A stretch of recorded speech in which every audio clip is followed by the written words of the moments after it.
तर नमस्कार मित्रांनो, गोष्ट प्रेमाची मध्ये तुम्हा सर्वांचे पुन्हा एकदा स्वागत. आपण म्हणतो ना, पेराल तेच उगवेल.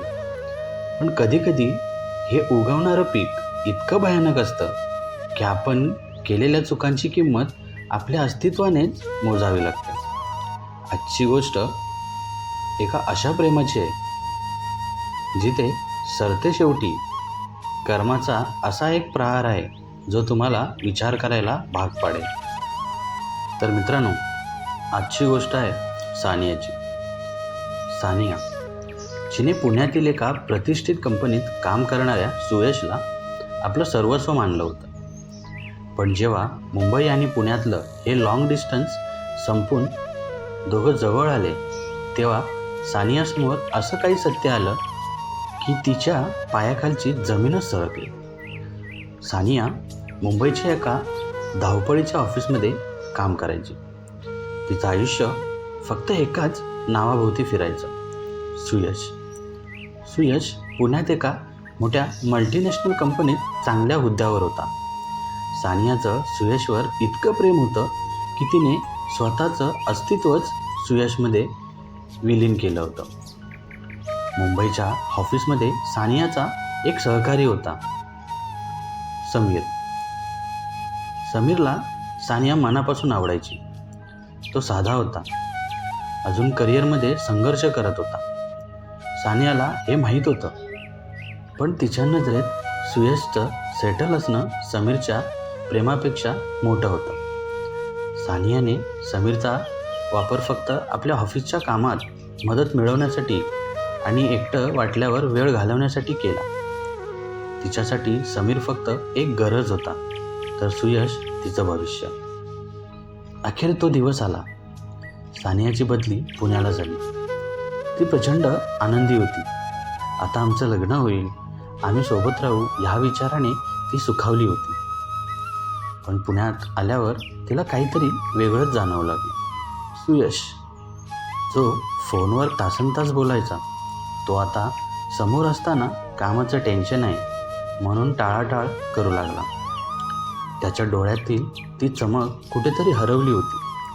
सानियाला वाटलं कदाचित नवीन जबाबदाऱ्यांमुळे तो बदलला. पण स्त्रीचं मन खूप संवेदनशील असतं. तिला धोक्याची चाहूल लागली होती. एके दिवशी सुयशने त्याचा लॅपटॉप घरीच विसरला. सानियाने सहज लॅपटॉप उघडला आणि तिची नजर एका जुन्या अल्बमवर गेली. त्याचं नाव होतं कॉलेज मेमरीज. तिने फोटो बघायला सुरुवात केली. तिथे तिला कॉलेजच्या एका मैत्रिणीसोबत, मानसीसोबत बघून सानियाला काहीतरी खटकलं. सानियाने गुपचूप सुयशच्या ऑफिसच्या मित्रांकडे चौकशी केली.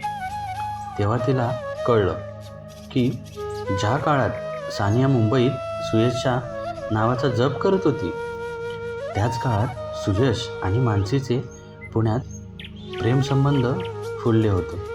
इतकंच नाही, तर मानसी देखील त्याच कंपनीत सुयशसोबत काम करत होती. सानियाला सर्वात मोठा धक्का तेव्हा बसला जेव्हा तिला समजलं सुयशने लग्नासाठी टाळाटाळ करण्याचं खरं कारण मानसीचं लग्न ठरलं होतं हे नाही, तर सुयश आणि मानसीचे आधीच गुपचूप लिव्ह इनमध्ये राहण्याचा विचार केला होता. सानिया सुयशसमोर उभी राहिली. सुयशच्या चेहऱ्यावर ना पश्चाताप होता ना प्रेम. तो थंडपणे म्हणाला, सानिया, तू मुंबईत होतीस, मला इथे कोणाची तरी सोबत हवी होती. मानसी माझ्या स्टेटसची आहे, आम्ही एकत्र काम करतो. सानियाला त्या क्षणी समीरची आठवण आली, ज्या समीरला तिने फक्त गरजेपुरता वापरलं होतं. आज सुयशने सानियासोबत अगदी तसंच केलं होतं.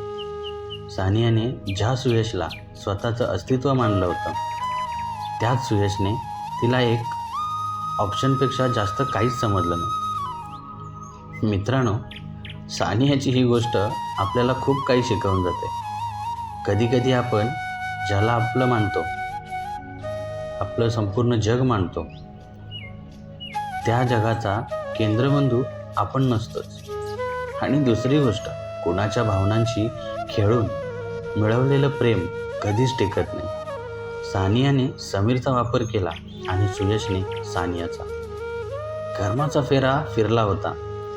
फक्त सानिया आज एकाकी उभी होती, स्वतःचं अस्तित्व हरवून. कशी वाटली आजची ही गोष्ट कमेंट्समध्ये नक्की सांगा. पुन्हा भेटूया गोष्ट प्रेमाची या पुढच्या भागात. तोपर्यंत स्वतःची काळजी घ्या आणि हो, मनापासून प्रेम करा. धन्यवाद.